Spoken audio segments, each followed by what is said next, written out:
those that are from Titus County, we're sure glad you came to celebrate with us tonight. But on a serious note, I am a humble recipient of the gracious efforts and the generous giving of the Titus County Republican Party, and I'm very grateful to all of you. The time and money that you spent on me will long be remembered. And if it were not for you, and I guess your efforts are second only to those of my wife's who got me into this office. And without her efforts, without your efforts, we would still be subject to tyranny and domination. We've got our foot in the door here now, and I'm confident that we will not lose ground again. We will continue to push forward. I'm very honored tonight to be able to introduce Congressman Ralph Hall. This is one of the most genuine and honorable men that I know in politics. He represents the 4th Congressional District here in Texas, first elected to the House back in 1980, and has been re-elected each succeeding Congress. From 1950 to 1962, and this is the one that's dear to me, he served as Rockwall County Judge. From 62 to 72, he served in the Texas Senate. And I remember, I guess it's been nearly a year ago when I was just getting started campaigning, and I had some concerns and didn't really know who to ask questions like this. So I asked Congressman Hall, I said, now I'm not an attorney, and I'm getting ready to seriously consider this run for county judge. Does that put me at a disadvantage? Is it important that a county judge be an attorney? And he looked at me and he said, Brian, all you got to know is don't cross the street on a red light. So far, that's about all I had to know. A little bit of common sense. And I appreciate that, but that gave me some encouragement. Without further ado, Congressman Ralph Hall.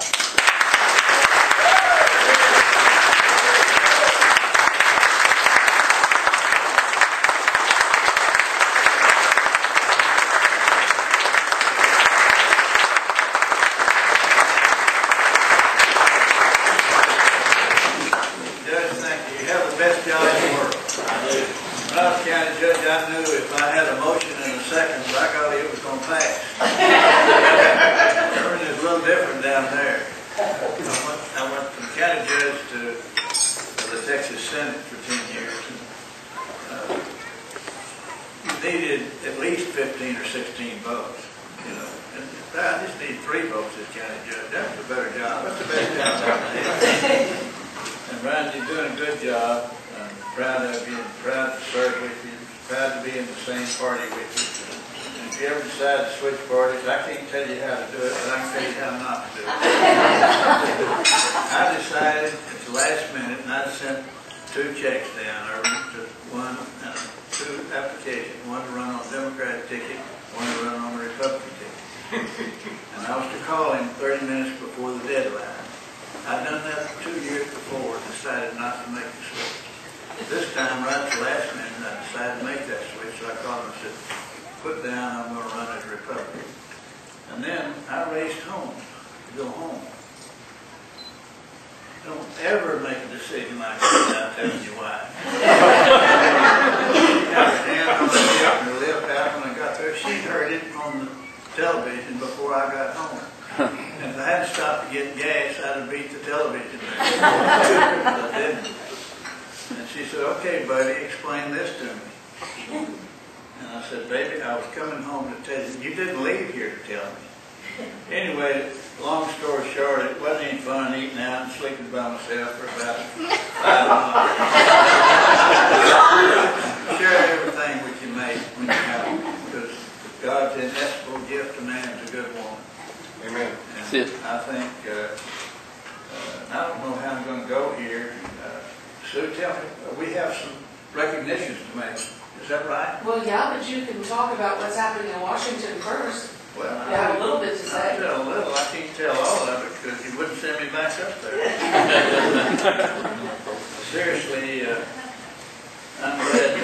not glad to follow Ronald Reagan, but I'll tell you this, I think he's the greatest American of that century. He saved our children from the dangers of a war with us. There's just no question about it. He was the number one guy that brought that wall down.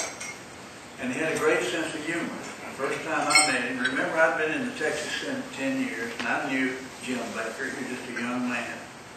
And he's still one of the cleanest men I know anywhere, anytime. He's just one of the finest Christian men that I know. And he was of the Baker family down there. Rex Baker and Heinz Baker was his father and his uncle. They kind of ran Houston when I was in the Texas Senate, so I knew them, both of them, very well. I knew Jim. And when Reagan got to Washington, I went to Washington the same day he got there as president. And he came as a former Democrat, but he was a Republican when he was elected. I came as a Democrat, but I'd known Jim Baker and known him very well all the time I was in the Texas Senate. And he was his chief of staff. And I'd known George Bush because I'd flown in the same war with him. I wasn't in his squadron. He flew torpedo bombers, I'd flying fighters. We would never work put together, but we were at the same base at times. So, but I knew he was a great guy because his father was a United States Senator. That's all we knew about George. Every Bush I know is clean, just good people, godly people.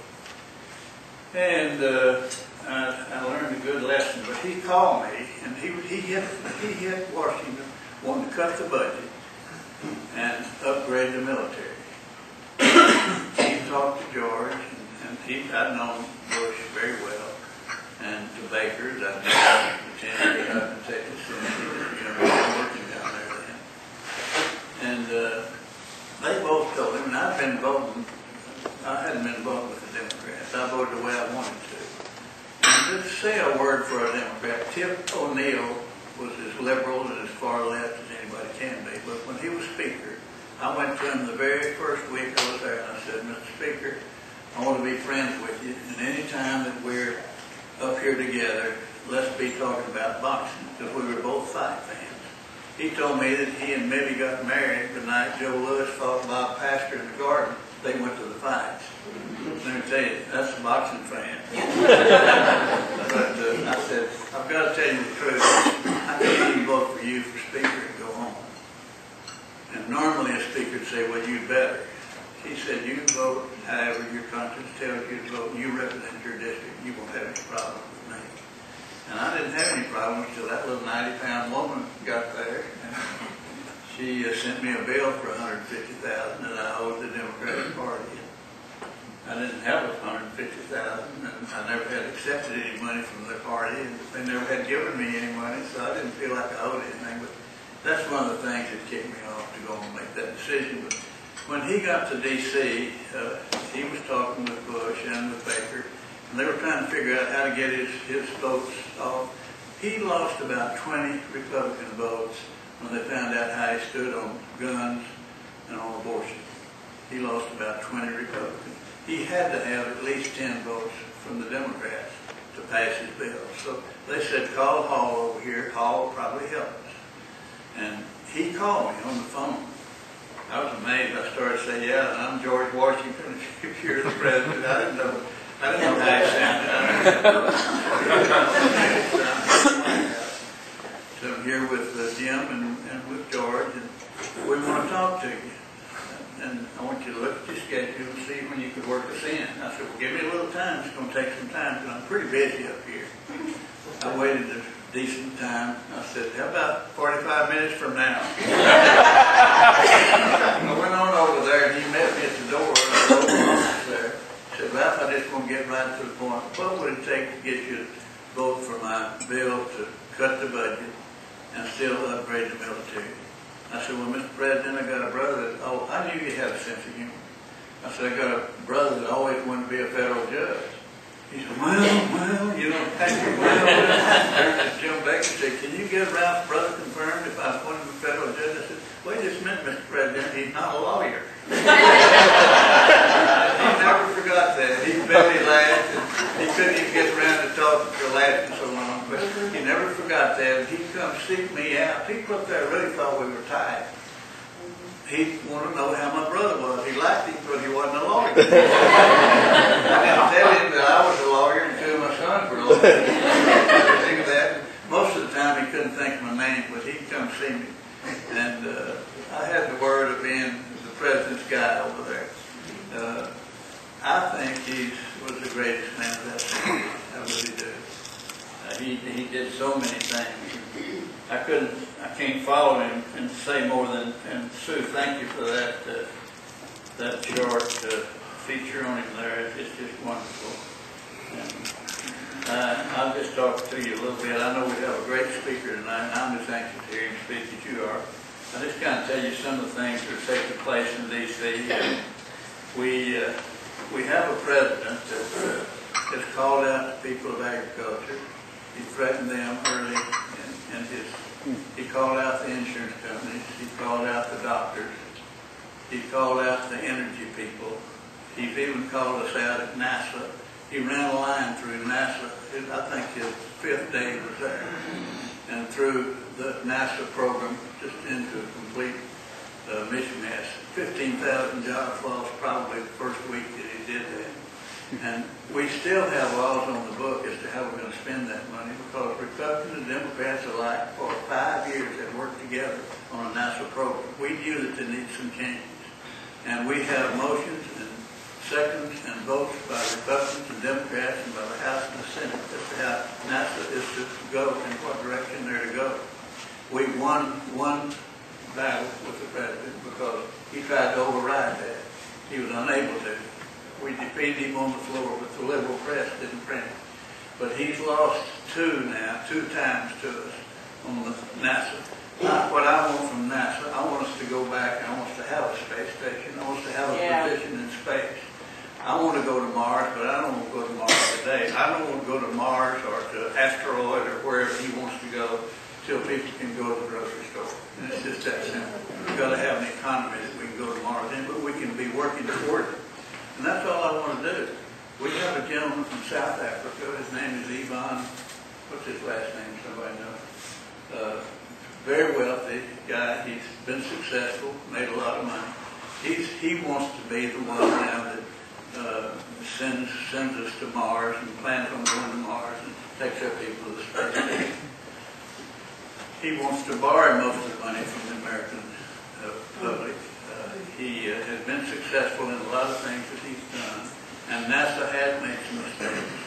But if we have the bills on the books now, and they've been voted by both parties, and presidents have signed them, I think we have to carry them out. I think you're going to have a hard time because they took us on again 2 weeks ago, a week before we came back for our first week's rest at home, and defeated him in an election on the floor there to go the direction that Congress has told him to go.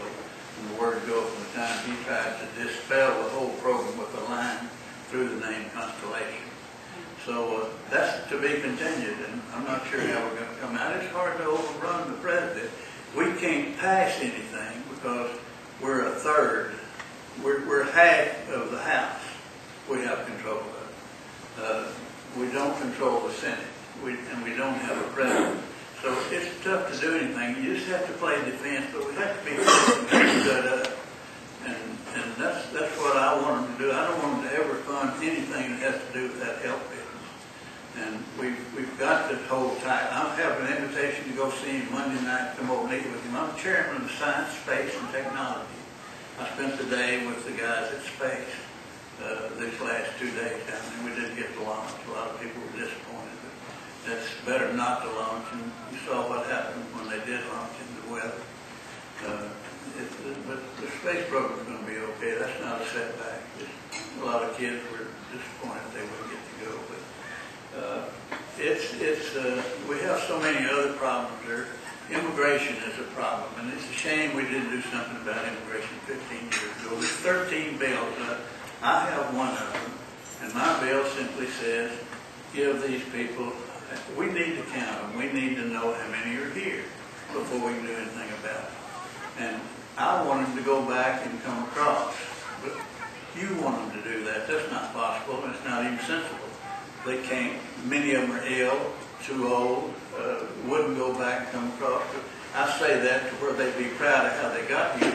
But they can have a symbolic crossing by going to the county clerk and registering with them. And that way we can tell how many are here and give them a card with their picture on it and a blip on there to where an employer can blip that one time and find out if that's who they say they are. There's a way of doing that. But we need to count them before we know what to do with them and then go from there. I'm not opposed to citizenship, and I'm opposed to giving them citizenship for breaking their laws. But if they want to fall in behind whoever applied yesterday, power to them. And pass the test, maybe they get to be citizens. Some of them are probably entitled to be citizens. They work here, have families here. And the people that came over here first, 15, 16, 18, maybe 20 years ago, they crossed that river looking for food for their families. And they worked, they did good work. They worked harder for less money. They were loyal. Some of them worked for me around my house there. And they lived on about 2% of what they did and sent the rest back to a hungry family.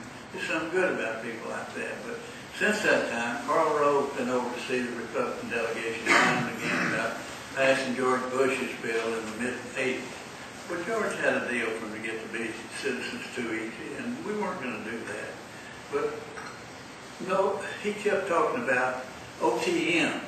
I didn't know what an OTM was. And I've known Karl Rove all my life just about, and I didn't want him to think he knew something I didn't know, so I wouldn't ask him what it was.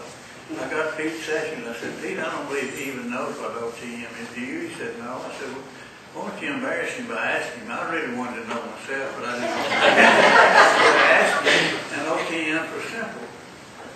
Other than Mexicans were coming across. Terrorists have been coming across. And they made some tests on that, on some groups that came, and about 6% of them, 6.5%, I think the exact figure, of them were terrorists that were coming across. So those that they, so no telling how many we have in this part of the country. I don't know where we're going to. I don't know what's going to happen to us with our difference of religion. The people that hate us, the world hates us now. Used to everybody in the world loved us, but that's not the way it is anymore. I don't know what we're doing wrong, but we've got to go do something right. But, those are things that will take care of themselves probably. I dealt with such great Americans as General Tom Stafford, who made 3 trips as an astronaut. Buzz Aldrin has spent the night in my home a couple of times. Through Dallas, he's going to stay there overnight. He called me, and I have to go get him and put him up and then get up at 4:30 the next morning. I told him last week I'd pay his hotel bill. He would have him there.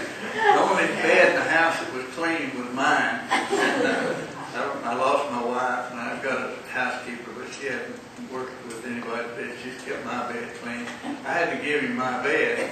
I put a sign on it later.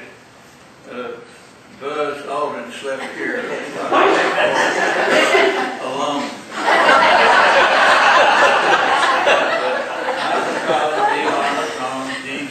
All those guys were people that went to the moon. And you know, when they left to go to the moon, those are real heroes. They really are heroes. When they left to go to the moon, they didn't know that they were coming back. They didn't know whether or not they were going to make it back or not. They're really the Columbuses and the Magellans of space. And we need a presence in space. We may have to defend the next war out of space, so we have to have a space program. Right now, we have a deal with Russia. I voted against it, but it passed anyway. We've got a deal where we pay them $50 million a seat to take our people up there and bring them back. So that's a shame. We don't have to do that, but we're in such a situation that we can't. And you know, I'm talking about people that our judgment's not been good. You know, when none of you ladies are old enough to remember Batista, but he was head of Cuba, and we helped get him out because he was a dictator. And look what we got in Cuba. The Shah of Iran was our friend. He came to MD, to Anderson with cancer, and they turned him away. He was a friend of this country. We guessed wrong. Even over in Egypt this time, Murbach, or whatever, Murbach, I think his name was our friend, protected Israel for us there. And Obama said he had to go, and he had to go right then. And he sent his best people down there, and they came back and told him what the facts were, and he reiterated that he had to go, and he had to go then. So just guessed wrong again. But I don't think think we have any business putting anybody in Libya. I don't think we have to go for Gaddafi or against Gaddafi. We all were having a big argument, 6 weeks ago, 5 weeks ago, when the thing first broke out over there, and looked like there's just going to be problems galore. But then they decided who to support. And I suggested that they arm both of them. Arm the people and arm Gaddafi. And let them go. I think we made a bad mistake when Iran and Iraq were fighting one another. And I asked George Bush why he didn't do this. I said, we have 37 nuclear bombs. Why don't we send each of them one? You know, arm both of them. Because people hate us. And we get energy from folks that hate us over there. 60% of our energy comes from Saudi Arabia. Well, you got a speaker that's great that I want to hear you to. I won't go, I've griped enough, but there's a lot of good people up there. I'm interested in the Tea Party. I'm interested in that. I was there, what, a year and a half, or maybe almost 2 years ago, when around 1,250,000 people were there. And I mixed and mingled with them. Dick Armey, about my best friend, was the head of Freedom Works, and several of us were over there. I got to shake hands for 2 or 3 hours, but I was running back and forth and voting. But what I noticed most of all was after they left, they were there, they weren't using profanity. Their fist wasn't in the air, they weren't threatening anybody, they were just determined. And we've had other mobs there, the 1 million person march, even the veterans marched on them. Nobody's ever left a place cleaner than it was when they got there. They even came to my backyard, I think 100 or 150, maybe 200 of them. And I said, I'll get a tent and I'll get some food for them. And my Tea Party guy from Rockwell there, a guy named John White, said, no, you don't have to do that. They bring their own food. They'll come and stay an hour. They won't mess up anything, and they'll be gone. And that's exactly the way it works. And I tell you, I think we need to listen to them. I hope they can hold the space they have, take the position they've got. I want them to stay in the Republican Party. They don't have a Democratic Party to go to. They don't. Obama's not their kind of guy. They can't live with him. The truth's not in him in the first place. And I just think that he's the worst thing that's ever happened to this country, because he's ruined several generations of our youngsters. So, but I pray for him. And honest, Sue, I prayed for him, but I looked up one time and God was rolling his eyes at me.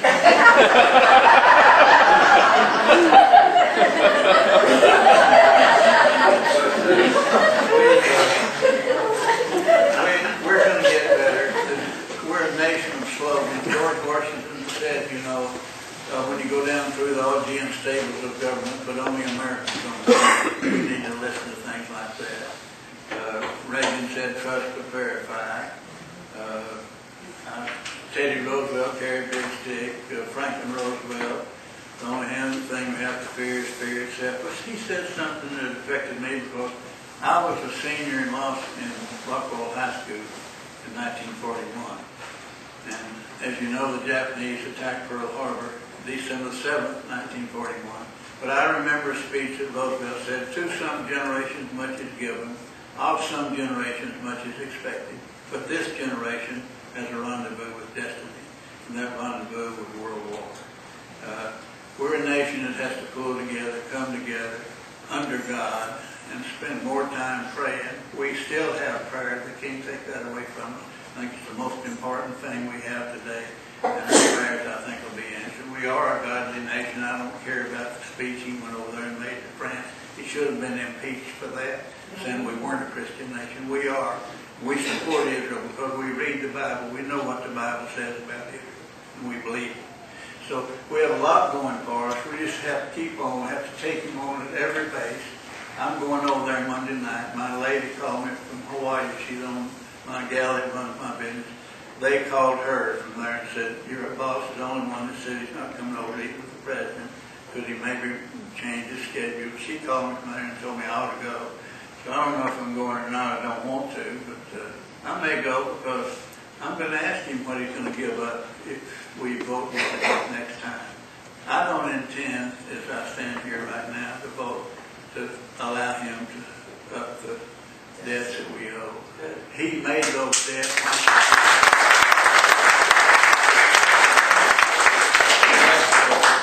I guess And there's a lot of other famous sayings that people had.